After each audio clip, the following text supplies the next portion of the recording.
भुवनेश्वर की वो रात पार्ट 2। जो मर चुका था वही लौटा और एक और कत्ल हो गया। रोहित केस बंद हुए ठीक 7 दिन बाद। जगह जयदेव विहार, भुवनेश्वर। समय रात 12:17। रोड साइड कैफे के पास एक लाश। सब कुछ वही था।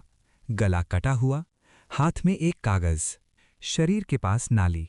एसीपी अनिरुद्ध खामोश रह गए। कागज खोला गया। तुमने सोचा था सब खत्म।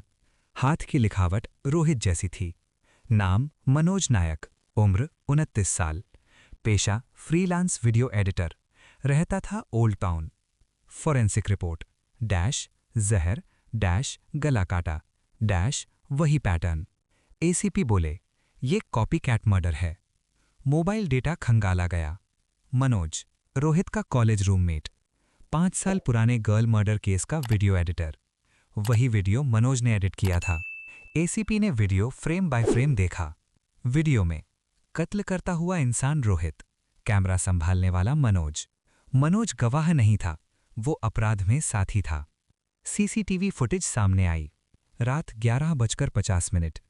मनोज अकेला चल रहा था। अचानक हेलमेट पहने एक आदमी बोला, रोहित। मनोज रुक गया। वो डर से रो पड़ा। एसीपी बोले, रोहित की बीमारी उसके दिमाग में थी, लेकिन कॉपीकैट को एक शरीर चाहिए था।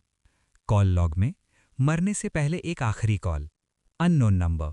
वॉइस एनालिसिस रिपोर्ट, कॉलर की आवाज एसीपी अनिरुद्ध से 92% मैच। पूरा पुलिस विभाग फ्रीज हो गया। एसीपी शांत थे। उन्होंने कहा, मुझे पता था सब उंगली मेरी तरफ उठाएंगे। एक पुरानी कॉन्फिडेंशियल फाइल खोली गई। 5 साल पुराना गर्ल मर्डर केस।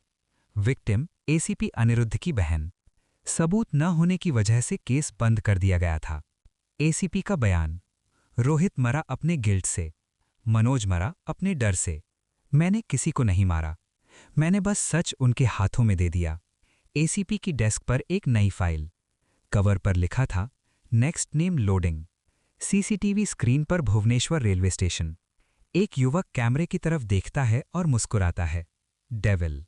रोहित वाली वही मुस्कान।